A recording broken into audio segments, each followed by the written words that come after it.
Dr. Lawanson, good afternoon, ma.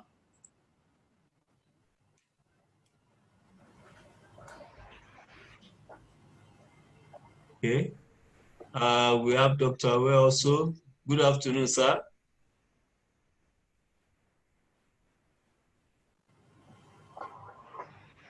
Alhaji Kabri is also on the line already. Good afternoon, sir.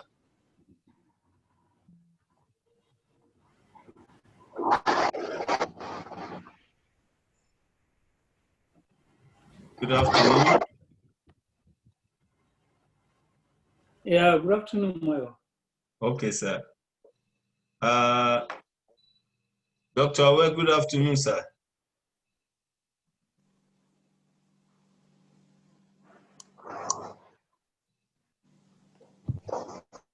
Dr. Awe, good afternoon, sir. Mayowa, good afternoon. Can you hear me? Yes, we can hear you clearly. We can hear you loud and clear. Yes. Okay, I have a problem with my mic. Okay. Sorry about that. Okay. Just to let us know that we have people who are watching us, who are joining us on Zoom, on Facebook, and on the YouTube. And we are going to start right away because of our time. Once again, you are welcome, ladies and gentlemen, guys and madams, to the maiden edition of the media briefing, the TB Media Roundtable of Stop TB Partnership Nigeria. My name is Mayowa Joel. I will be your moderator for today. And it's a great privilege for Stop TB Partnership to start this series of Media Roundtable. We have had series of webinars, especially since the COVID-19 has made virtual meetings and conferences more important than ever before. But this is not just one of those webinars. This is very unique in many ways. First and foremost, is unique because our primary target audience are the media, and we are using that platform to also reach out to the general public. So the media forms majority of those we have right now on the Zoom. I can't begin to mention all their names now, but we have many of our media partners.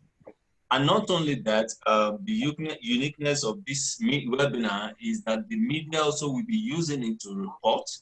And so let's watch out for news articles on this webinar, both in the television, on radio, in the newspapers and online, because they'll be reporting on it.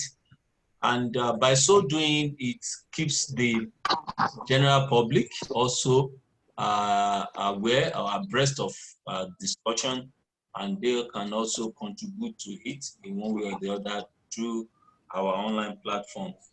Without much ado, I want to welcome us again, and we now call on Dr. Ayodele Awe, who is the acting co-chair of Stop TB Partnership Nigeria, for his opening remarks. Thank you very much.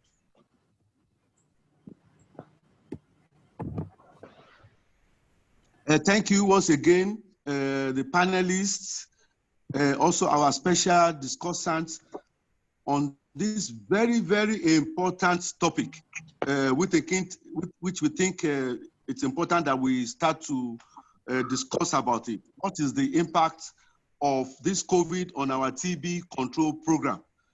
TB, either we like it or not, is still a major problem in Nigeria. In spite of all our efforts, though we are making some progress in the recent past, we are still yet not finding all the TB cases. Our case detection is still about only 24% to 27%. And TB is still spreading. And what's still this year, we had about 5 months of lockdown, of reduced capability and capacity to deliver. So if we have it by the end of this year to reach in line with the UNI level targets, we have to really be talking about what impacts and how can we make the changes. And that is why I appreciate the Stop TB Partnership organizing this webinar, which I think now is planned to be holding on regular basis so that we can start to look at, as partners, how can we ensure that we make that rapid progress? How can we catch up? How can we benefit from the opportunities that are being provided with this COVID that is very similar to TB? So without more time, I welcome all of you and say, hoping that we have a good meeting. Thank you. Thank you very much, Dr. Awe, for that opening remarks. We're going to go straight to the topic of today, which is the impact of COVID-19 on TB, the challenges and opportunities for service delivery, policy, and financing. This topic a lot has been said about the impact of COVID-19 on TB, but one of the things we are doing differently today is to look at it in different areas. And that's why we have experts from the government, both at the federal and state level, and we have experts in the financing and policy issues. We are also expecting honorable from the House of Representatives to also join us. So we'll be able to do justice to this topic today.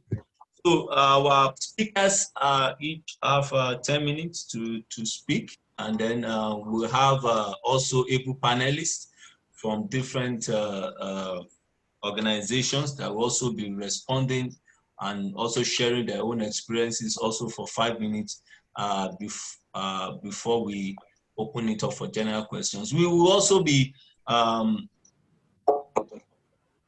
taking questions immediately after each presentation. We'll take few questions before we go to general question and answer session.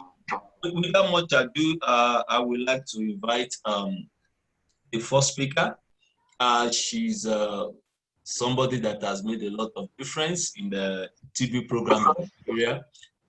When she joined the TB program, since she joined the TB program, there's been a lot of progress in terms of case finding, in terms of infrastructure, and of course, in terms of the profile of TB in many areas. And these are privileged to today to have to joining us for this webinar, despite a very busy schedule, Dr. Adebola Lawansin. You're welcome. Over to you. Good afternoon, everyone. Thank you, Mr. Mayowa, and on behalf of the government of Nigeria, particularly the leadership webinar, which is special in every way. And I also want to say a big thank you to all our partners who have been there for us, backing us up to be able to make a difference in this arena. We appreciate all our donors for providing the resources, the Global Fund, the American people, the USAID, providing the resources for us to be able to take the services to the doorsteps of the people and to also strengthen the common ground. And also even for the COVID, because they've also been supporting us. So these are challenge opportunity, particularly for the service delivery. We all know that TB and COVID, as Mr. Mayoba said, have a lot of similarities. Their symptoms are similar. We all know that cough, fever, and difficulty in breathing, the lungs, mode of transmission through the air, and incubation period, however, incubation period is shorter for COVID and longer for TB. And everybody is at risk, but morbidity and mortality for both diseases is higher among the immunocompromised, people with living in poor privileged. Also, we know there are differences as well, as I said earlier. While one is being caused by novel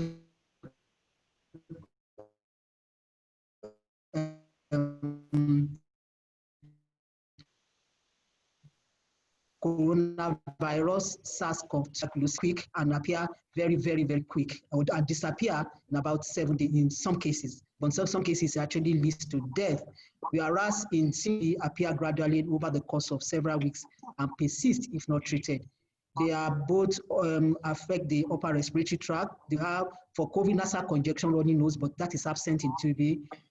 Cough, persistent cough, which appears suddenly in COVID, but lasts for over 2 weeks or more for TB.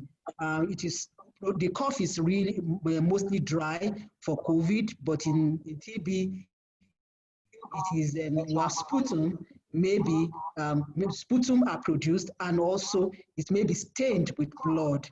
Difficulty in breathing actually occur for TB, for COVID, and may also occur in advanced stage for TB. Fever is very high when we talk about COVID-19, but low in TB.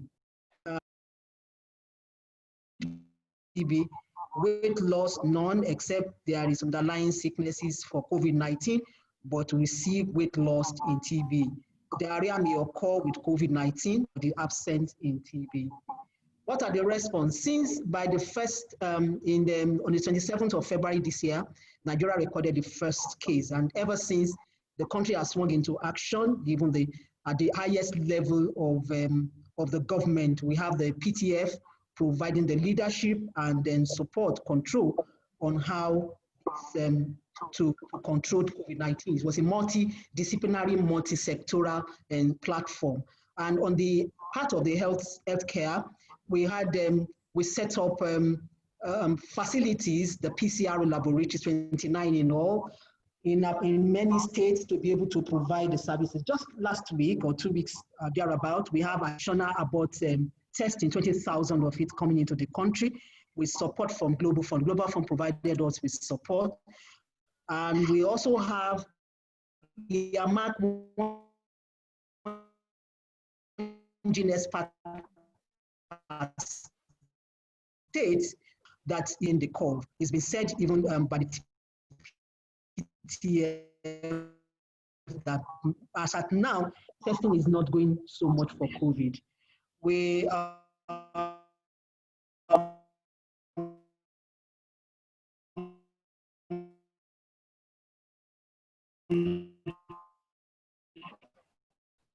already have the Gene Expert Express cartridge also in country, and we have isolation treatment delivery as a child level because of the messaging, the health education messaging that call for COVID.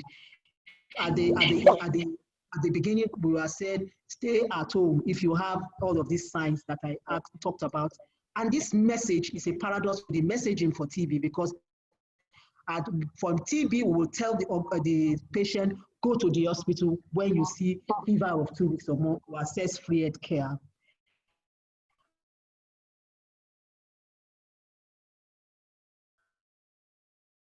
But the stay-at-home message generate a high cough so that people don't know and don't mistake me for a COVID. And because a lot of people idea and knowledge is that TB and COVID-19 is a death sentence. Also, because of the stay-at-home, there is issue whereby increasing TB cases, and that is why it's being said that there is going to be increase in the number of morbidity and mortality for TB, particularly within the multi-drug resistance. As was also said by Dr. earlier, we talk about during the one of the response to COVID-19 at the beginning was there was lack of access to healthcare facility. Potentially, people that developed DRTB at that time that needed to be hospitalized couldn't be hospitalized, and because of the lack of access to TB, there was possibility for developing for even the simple, the uncomplicated TB, which we call it drug susceptible TB, to develop drug-resistant TB, because now they don't have their drugs, don't have to take their drugs, and the possibility of increasing of developing DRTB was there, thereby increasing the cost of treatment and associated toxicity, because more toxic drugs are used to care for patients who have drug-resistant TB.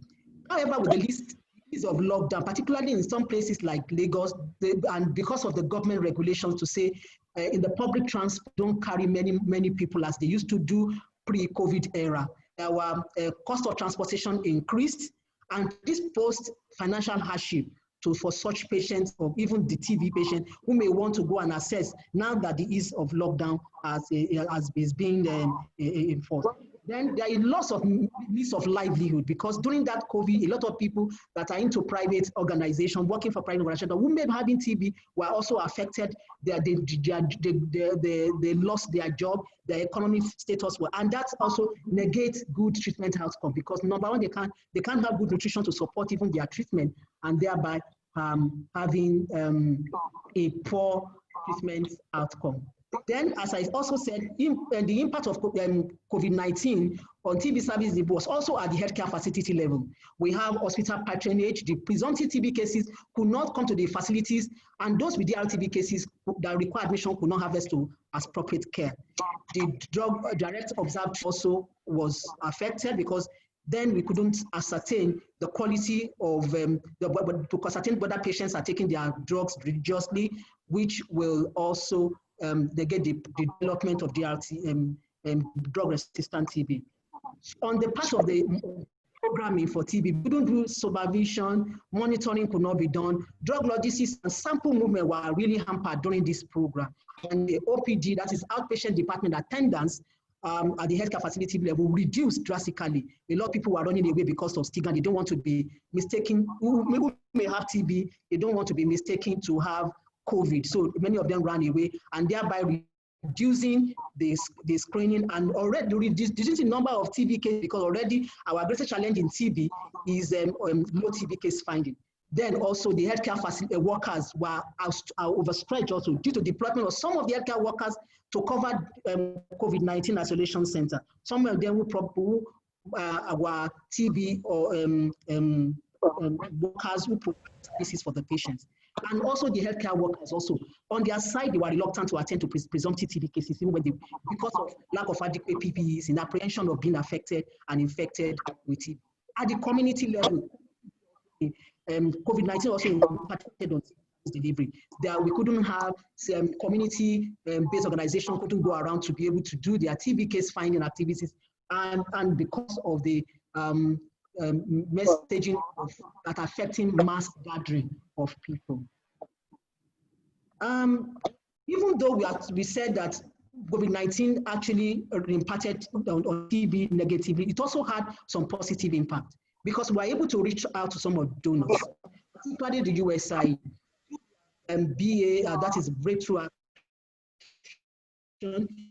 We are able to support us to develop some social and behavioral change, communication change materials to address the concerns of TB, around TB during the COVID-19 era. We were able to develop posters, stickers, flyers, brochures on basic facts about TB, just to increase the awareness of the people in the community. So there was increased TB awareness during the COVID-19 community approach, because we know that people that are deploying to the community to be able to do contact tracing for COVID-19 at that time. So that's also actually provided a platform for us to increase TB awareness in the community. It also helped to increase political awareness for TB, especially at the lower level.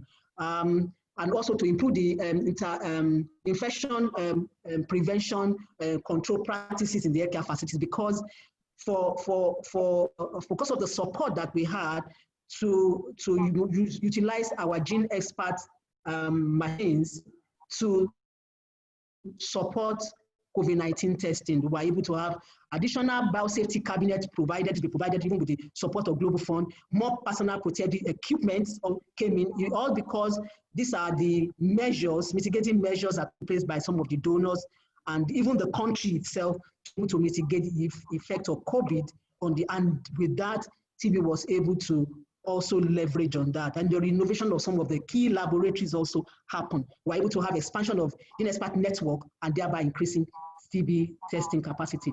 It was also, even at that time, we were able to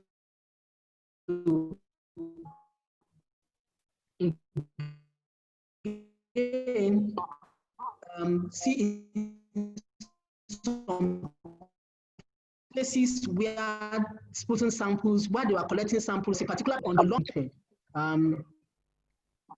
Also, what did we do at the level of the program to ensure that the TB case finding into COVID-19?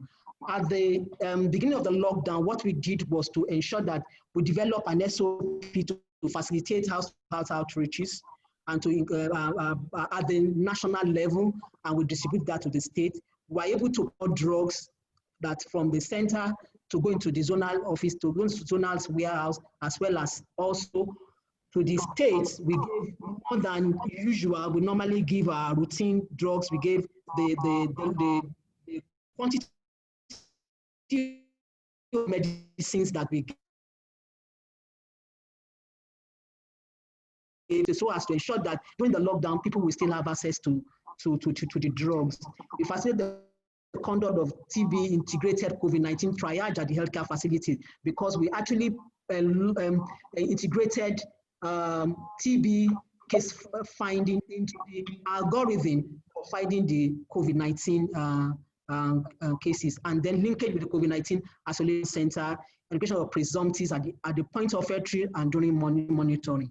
One thing that is also was done was that we encouraged our state TB control of program managers at the state to be part of the COVID-19 response team, so as to ensure that they were able to leverage TB's TB service delivery responses into whatever is happening at the state level. Also at the national level, we had to again deploy some of one of our staff, the laboratory staff, into the NCDC to also support the COVID-19 testing.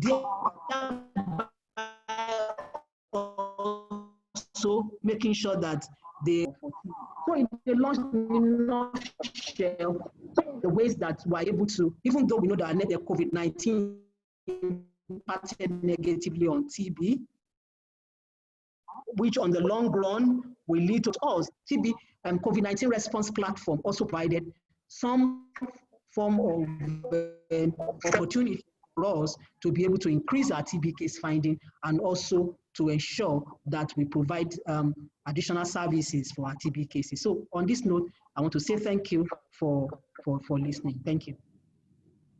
Thank you, over. Over. Thank you very much, Ma.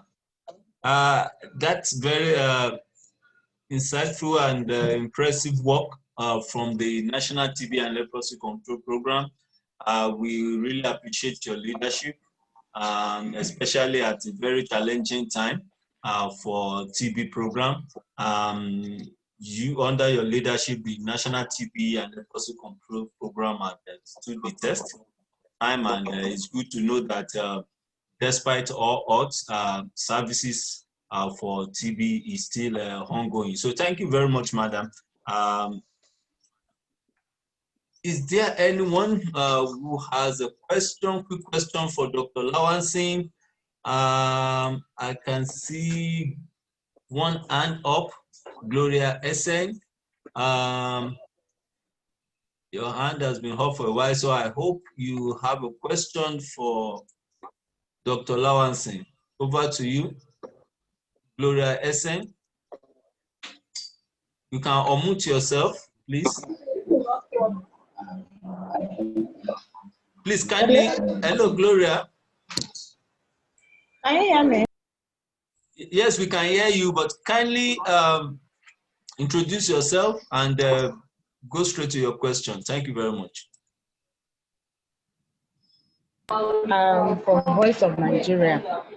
My Dr. Lawanson has just told us all the efforts that are being made to address the TB issues in Nigeria, but she didn't tell us how TB is being affected by COVID-19. Okay, all right, that is noted. She will answer that. Thank you. Okay, Prudence, also your hand is up. So Prudence, quickly. Good afternoon. My name is Prudence Ija.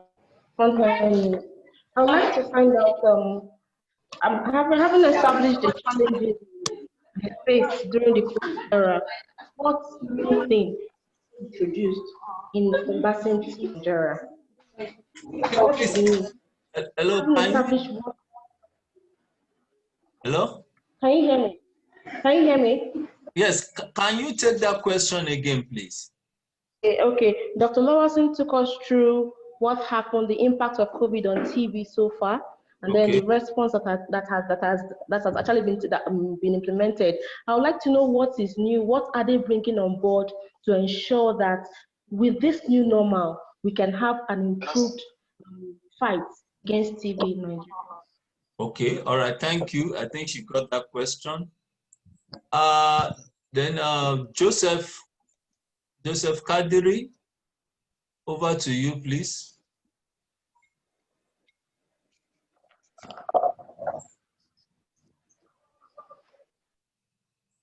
Joseph Kadiri, you can unmute yourself. Hello, Joseph Kadiri. Okay, we can't hear Joseph, so we will proceed to the next speaker because of our time. Hello, good afternoon.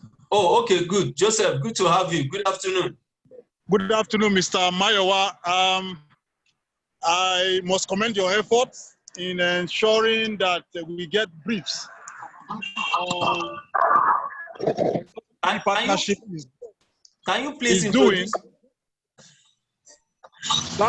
Okay, thank you, Mr. Kadiri. Can you please introduce yourself, please? Okay, my name is Joseph Kadri. I am the head editor for Independent Television in Abuja. Okay, over to you. Are you with me, sir? Yes, I can hear you clearly. Okay, the head editor for Independent Television, Abuja. Like I said earlier, I commend your efforts in ensuring that journalists get briefed on the state of fight against TB in Nigeria. Okay, be that as it may, I want to get statistics on the staff strength, or call it health workers, currently available to fight TB in Nigeria. The reason why I ask this is simply because as a result of the COVID-19 pandemic, we have seen that some health workers have been deployed from various, specialized center or specialized departments, as in the case now, leprosy, maternal mortality. So based on these deployments here and there, to an extent, I also know that tuberculosis have also has had its own share in terms of deployment of staff to, fight COVID-19. That was seen in Kaduna when the launch for Well on Wheel machine was done, or Well on Wheel van was done by the Kaduna State Governor, Nasir El-Rufai. So give and take, what is the extent like in terms of personnel to fight tuberculosis in Nigeria? All right, that is noted. Thank you very much. So I'll quickly hand over to Dr. Lawanson to quickly respond to those 3 questions. Over to you, ma'am. Okay. Okay, thank you very much.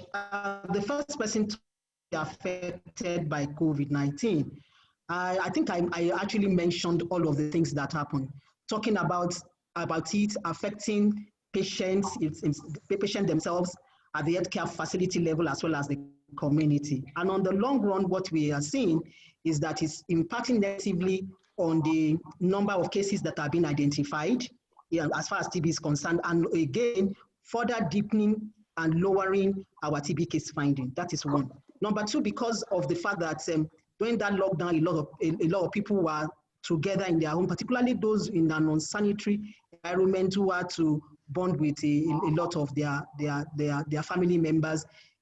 There were also opportunities for increased TB cases, mortality, and morbidity. And we also talk about the patients' outcome, the treatment outcome for patients. So these are all the ways that COVID-19 has added. And what we have said now in that we are, at this point, we are already looking at our number of cases from all over the states of the Federation. And one of the things that we are seeing is that the number of cases reduced. When we compare what happened in the first quarter of this year in terms of number of TB cases that was identified, and the number of cases within the lockdown, which is the second quarter of the year, we're seeing that there is a drop in the number of cases. So this is how COVID-19 has affected TB. When you talk about the new thing that's combating what we new thing in combating TB, for us, in order to combat TB, we have said because we have these opportunities that is provided by COVID, which is a community approach, though it's not totally new, but at least in a wider frame now, because a lot of community approach was happened for contact tracing during COVID-19. Because for us on the TB, one of the things that normally happen is that contact tracing is a must for drug-resistant TB. But now, because of the COVID-19 community approach, it is for, we see that provided opportunity for all, whether TB, susceptible TB, or drug-resistant TB. And more importantly also, some of the new thing that is happening is that because COVID-19 also gave us opportunity to renovate some of our labs. And those labs will help us, will increase the capacity to be able to test more of TB cases. Those are some of the new things that were provided. The last person talked about the number of healthcare workers. I cannot tell you categorically the number of healthcare workers now. It's not because it talks about statistics. We call statistics as facts and figures. And then, and unfortunately, I don't have that for me to be able to tell you exactly what that number is. Thank you. Those are my responses. Thank you very much, madam, and thank you to our able media correspondents. For the sake of time, we are going to move to the next speaker, and this is a lady who had been doing fantastic work in promoting health financing and policy issues. She has worked in different capacity for many organizations, and she provides technical support to organizations. Stop TB Partnership has been privileged to benefit from the vast experience of our organization, and she's the country director for Health Policy Plus, an organization under Palladium Group, being funded by the United States Agency for International Development. It's a privilege to welcome Francis Elika. Over to you, please, Francis. Thank you very much, Mayo. Hello, everyone. I'm actually happy to be here to contribute to this very important discussion that we're having on the impact of COVID-19 on TB, looking at the challenges, opportunities for service delivery, policy, and financing. So Madam NC has actually highlighted some of the service delivery challenges, as well as all the great efforts that has been made from the National TB Control in collaboration with partners and donors and all the people that are out there trying to make a change in regards to TB control. So I'm going to focus my discussion around financing and policy, some of the things we have seen and some of the ways that we can propose about interventions and what we need to do to improve TB financing within the COVID era. So I'll reflect very quickly on, give some background with regards to TB financing and COVID. I'll try to skip what has already been mentioned. And then I'll very quickly talk about what can we do to improve TB financing within the COVID era, and then reflect a little bit on governance, which of course has a policy function attached to it. So of course we know that TB is of high burden in Nigeria. We're among the 30 high burden TB countries, ranking 6 globally and first in Africa. Of course, some of that is common knowledge to us all. But one of the things we need to note is that there is still a huge financing gap for TB funding in Nigeria. We still have a huge gap of about 60% of the required funding that we need for TB. This is still unfunded, and the bulk of the funding is still donor dependent. So we still have about 32% of TB funding coming from donors. This was actually before the COVID-19 pandemic. So now with the COVID-19 pandemic, we're going to have even bigger impact on TB control. Now, it's important to note that about 71% of TB patients are affected by catastrophic costs as a result of a national survey that was done. So people who suffer from TB, we know there are people who are poor, you know, and suffering from TB, the cost they have to incur actually further pushes them into the poverty line, and many of them had to sell property and things like that to combat TB. So this was actually the picture before COVID. And then there comes COVID actually coming in to, you know, add to this pandemic and then to worsen the issues that we already have. Like the Madam NC had mentioned, COVID actually affected TB globally as well as in the country. Now, one of the things we've noticed with regards to financing is that when COVID arrived, not just in Nigeria, globally, a lot of governments actually started prioritizing COVID spending, which is what should be.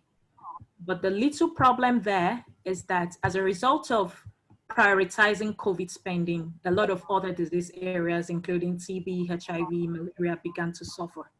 So you find out that even in many countries at the global level, at the national level, at the state level, a lot of funding from budgets for traditional programs, for capital budgets, and you know, some of the things that they've included in their budget, we're not getting the releases that they needed because all the focus was on COVID. So a lot of resources were mobilized, and many states actually found themselves that before you could actually access any fund, you have to link it to COVID.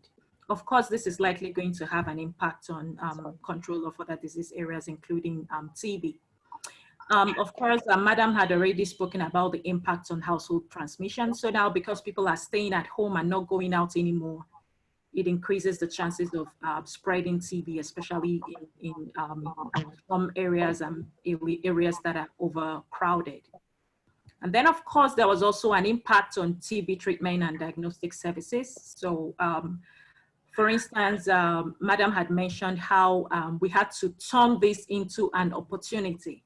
You know, the National TB program was actually smart enough to turn this into an opportunity when Gene Experts, which is the major diagnostic mechanism for TB in Nigeria, was actually highlighted by the NCDC to be used for diagnosis for COVID.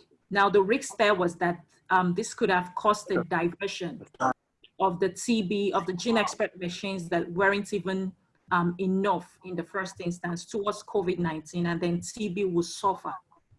So as a result of this, there was a lot of efforts towards, advocacy to say, how do we make sure that we can use gene expert machines to increase testing for TB, and at the same time, also ensure that we're testing for TB adequately. So how do we make sure that we test for COVID, but also test for TB as well? Of course, there was also impact on quality of care. People were not utilizing TB services because of fear of COVID, and then health workers and other things that have been mentioned. So, Nigerian Center for Disease. Yes, so I'd like to also very quickly talk about the fact that COVID didn't just have impact on the health sector with regards to TB. It also went beyond TB and health sector, and also has an impact on the economy, like we all know. So it's estimated that global GDP would reduce by about 5%, with 5% in low and middle income countries where Nigeria falls under. So what this means is that even before now, we were saying that health was not getting adequate prioritization, and we were getting about 5% of the national budget and expenditure. With this global economic crisis that has come as a result of COVID, this is actually expected to worsen. It's actually been projected that as a result of COVID, deaths due to tuberculosis could actually increase by up to 20% globally, and that it would take about $28.5 billion to correct the effect of COVID-19 on HIV, TB, and malaria control. So I'd like to move on very quickly to say, what can we do? Now that we have all these information out there, we know the effects, we know the dangers, and experts have actually called it a secondary crisis. So everybody thinks that a secondary crisis is coming, where if we don't do enough to make sure that we continue to fund TB, HIV, malaria, and address some of the key issues that we have with these diseases, after COVID-19, we'll have even a bigger crisis that would arise from these diseases of public health significance and burden. So what are some of the things that we're proposing that we need to do to make sure that we don't go into the secondary crisis? One of it is that country ownership and leadership for TB control is critical. So we're going to need the highest level of political commitment, as well as commitment across all levels of all the people who work in the health sector, as well as people outside the health sector. So while we focus on COVID, we need to also remember that we have other deadly diseases that are actually out there spread and are even being enabled further by COVID-19 epidemic. So domestic resource mobilization is very key. We need to move away from dependence on donor funding for TB to actually improve our budget allocations to TB. So a lot of effort is needed at the national level, including from the parliamentarians, the executives, to make sure that we provide adequate funding for TB, that we make sure that these funds are released both at the national and at the state level, and that it goes down to the lowest level, meaning the facility level, where it can actually impact, as well as community level. So with regards to improving financing for TB, we need to be talking about a mix of different funding mechanisms, not just dependence on one predominantly. So we need to increase government spending at the national state level, make sure it's spent efficiently, needed the most. We need to stimulate private sector investments. COVID has shown us that the private sector can actually contribute a lot to health spending. So we need to leverage on that to actually get the private sector to be more involved and invest in TB as a big public health burden. External financing should be catalytic, so it shouldn't displace our traditional funding. And we need a mix of all these, some of the low-hanging fruits that we have. Madam had spoken about an integrated response for COVID-19 and TB response in Nigeria.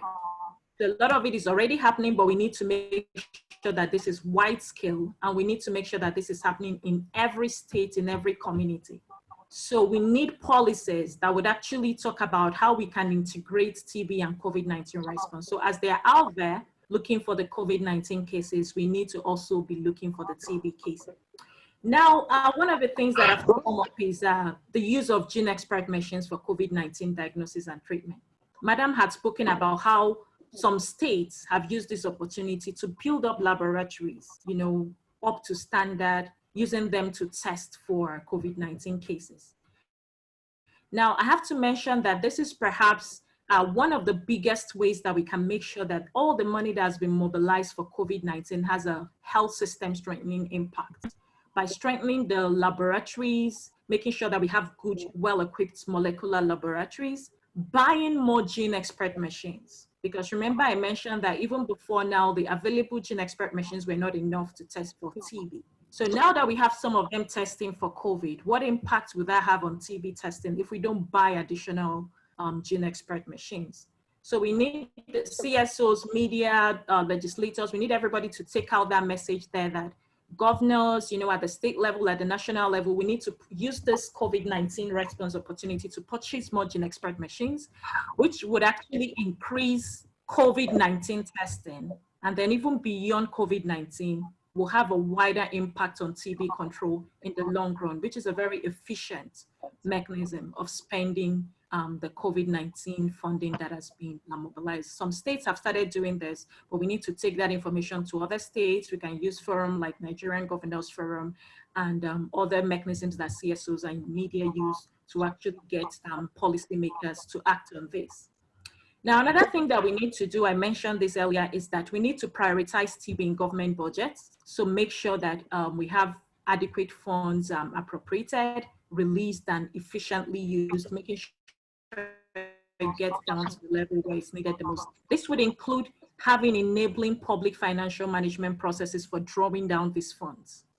Now, the third important thing we need to do is that we need to make sure that TB is included and integrated into key government reforms, including the Basic Healthcare Provision Fund and the state health insurance schemes. So the Basic Healthcare Provision Fund was recently approved by the National Council on Health. Many states are setting up their state health insurance schemes. This is a low-hanging fruit to make sure that TB is properly captured, because this would increase government spending on TB, but also ensure that we have a stable, predictable, and sustainable mechanism of funding TB in the communities.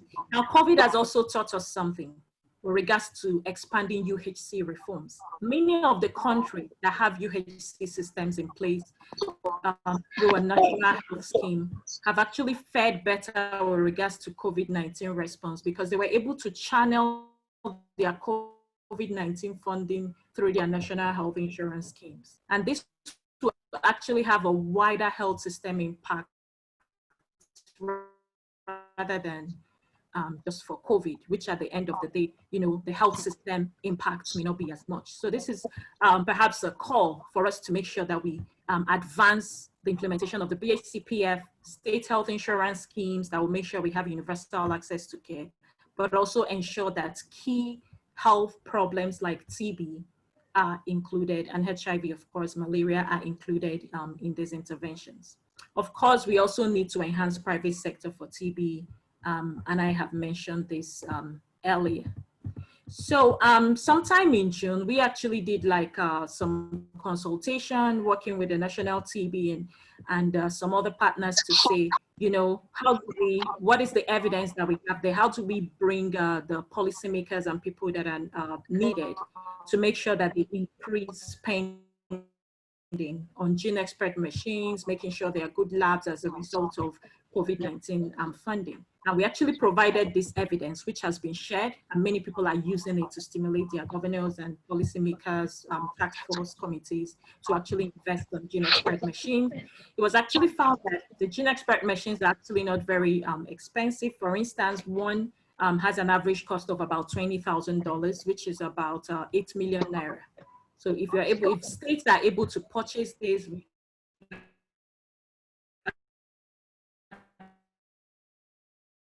actually recommending that at least sites, you know, build up the laboratories and all of that, which will have a wider health system impact than just focusing on COVID-19 spending alone. Now, I want to very quickly talk about the governance. For us to be able to make progress in these areas, governance is very important. Governance is important for policy. So we need decision makers at the state, at the national level to have clear policies. For instance, Madam mentioned SOPs and policies that would make sure that when they are screening for COVID-19, they're also screening for TB. So those are the kind of policies that we need.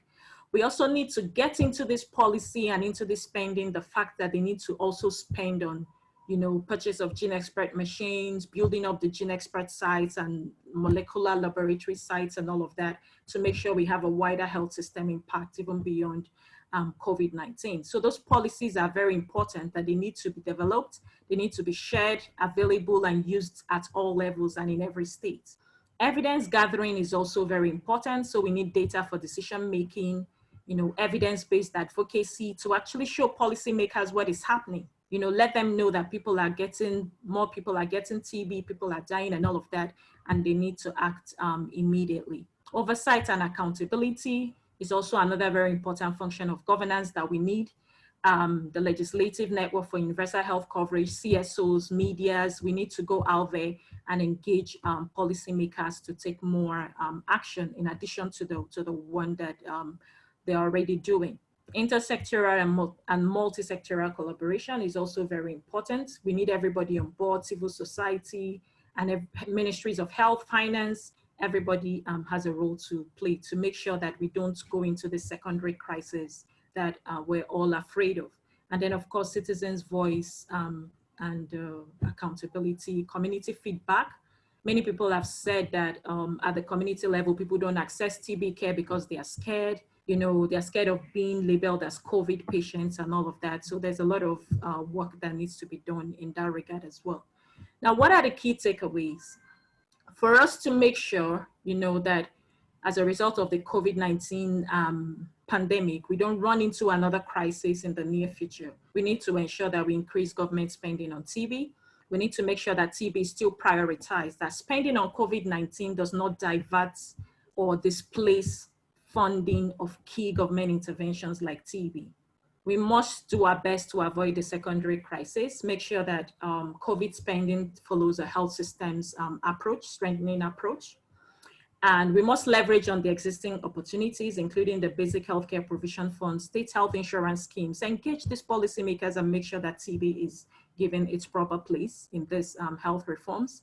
We must enhance private sector investments in TB control and make sure that they are actually contributing. We must make sure that when we raise this money, we spend it efficiently. So efficiency and equity-focused TB financing is going to be very important. And then of course, multi-sectoral and integrated approach of integrating all these interventions. And of course, finally, ensuring accountability of the way that we spend these funds is also a very important aspect of governance and making sure that we're successful. I would like to end by saying that about 2 weeks ago, we were all jubilating and rejoicing because Nigeria has eradicated polio. So my thoughts are that we should move on to TB. TB should be the next disease that we target to eradicate. And I'll leave that to the discussions and the panelists to hear what we all think about that. Thank you so much for listening. Thank you so much, Frances. That is a very, very good way to end. If we can do it for polio, we can do it for TB. And so that's a challenge for every one of us. I know some hands are up, but because of our time, I kindly crave your indulgence that we quickly take all the speakers, and then please note your questions. You can send them on the chat platform and we will take note of them. But if you stay with us, you still have the opportunity to be able to ask your question. I want to quickly go to the next speaker, but before I do, I want to welcome, especially welcome Honorable Abubakar Seriki Dairu, the chair of the Committee on AIDS, TB and Malaria in the House of Representatives of the National Assembly. We especially welcome you, and you'll be speaking after the next speaker. Our next speaker is someone that has done marvelously well for a state. We have heard from the last two speakers have spoken generally, and especially about efforts that are being made at the national level. But this time around, we want to hear from the state, and a state to note, especially that has stand out differently in addressing the issue of COVID-19 and also leveraging on that support for TB is Kaduna State. And with us this afternoon is the Senior Special Assistant to His Excellency, the Executive Governor of Kaduna State. Please, it's a privilege for me to welcome Alhaji Kabir Yahya. Welcome, sir.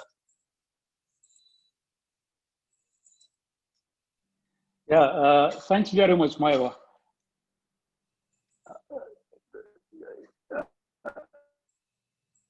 You can go ahead, sir. We can hear you, sir. Just a small point of correction. I'd rather call Biku than Alhaji because Alhaji is visitor.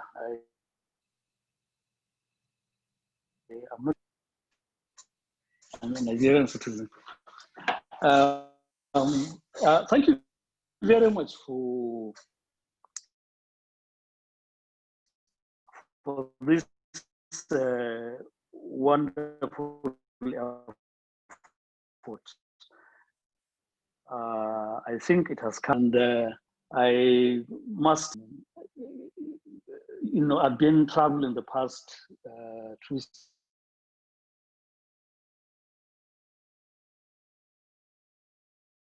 3 days. So I little as far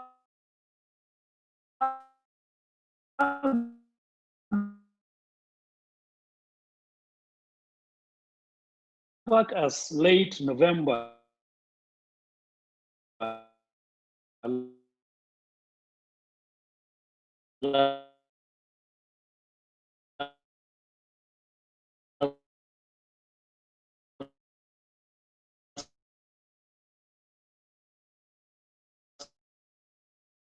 late November, that there may not be a world after COVID-19. Only a world with COVID-19. And you know what, before we discover the vaccination, infection chains in the most effective way, nothing will be as before. That was our that was our realization, and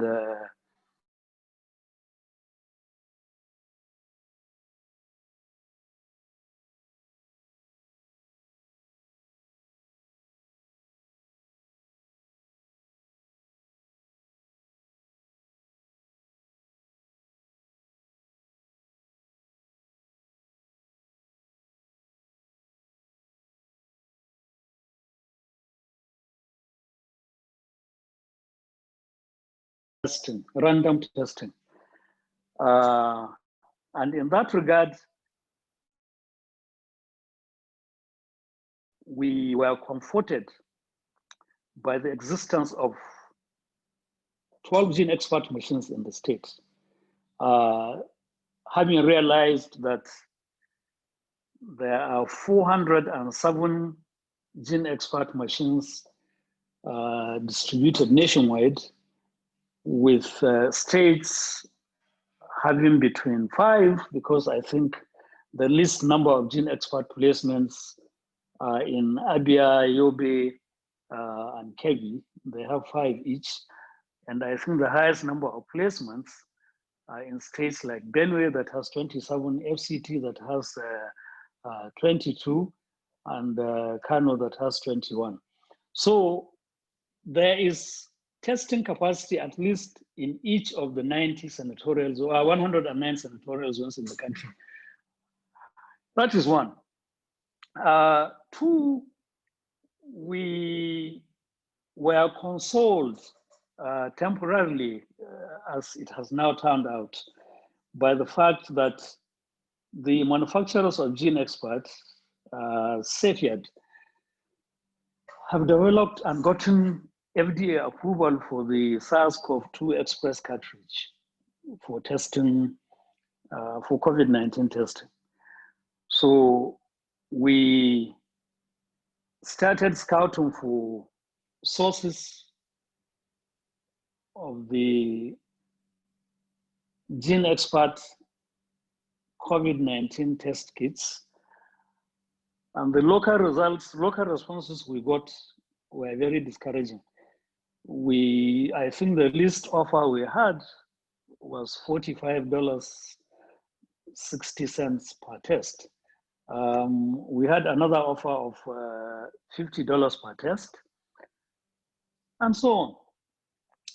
So we decided to go to Cepheid directly. And lo and behold, we were lucky to have a Cepheid price of $19.80 per test. Cost and freight Abuja, it came to about $21 per test. So we placed an order for 10,000 tests. We are, I think, the first subnational government in Africa to acquire that level of test kits, that amount of test kits. We're obviously the first government in Nigeria to acquire the SARS-CoV-2 test kits. They have a number of advantages. Number one, the placement of the gene expert machines. Like I said earlier, there are 400, well, as at the last count, I'm not sure there aren't many more now, but as at the last count, there were 417 expert machines spread across 36 states of the country and the FCT.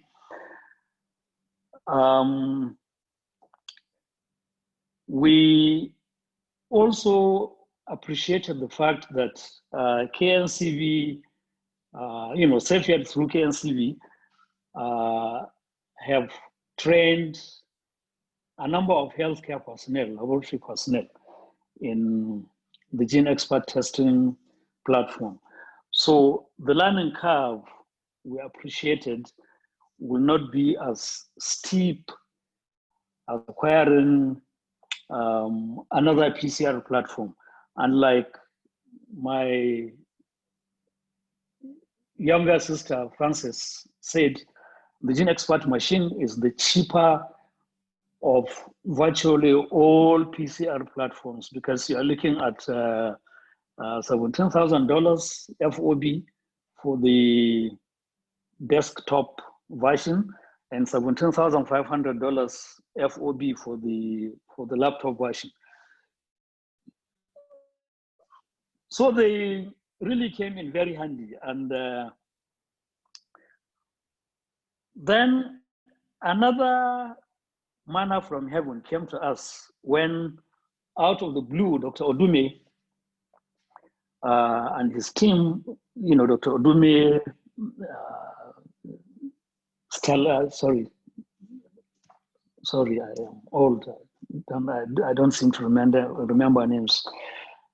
Priska contacted us to avail us the use of the WOW track, the USAID WOW track, Wellness on Wheel track. So we leveraged on that and increased our testing capacity. And at a point, we were recording between 20 and 23% COVID incidence in random testing. And that's quite high. Now, I am going to devote the last part of my very little contribution to the challenges we are having with the gene expert testing platform. You see, having gotten 10,000 tests, we decided to be Oliver Twist. The Northern States Governors Forum sometime in May resolved to acquire mobile testing trucks for the 19 northern states to be able to access remote areas of this part of the country. And again, through the help of Dr. Odume, KNCB, and Dr. Gedado in the Netherlands, we got across to the manufacturers of the WOW test and track. And I'm pleased to say that we have now signed a contract for the delivery of 25 mobile test and tracks for use in the 19 northern states. And I believe from the feelers we are getting, there may be additional orders because some states are looking at having one track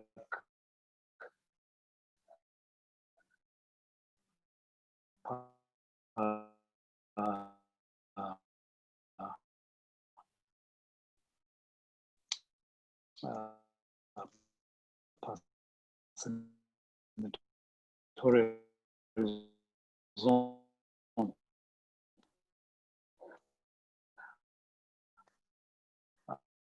At this point, one would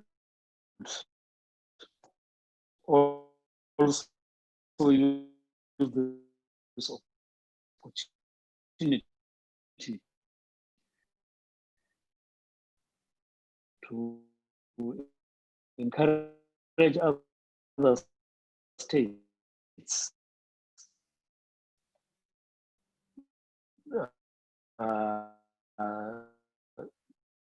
to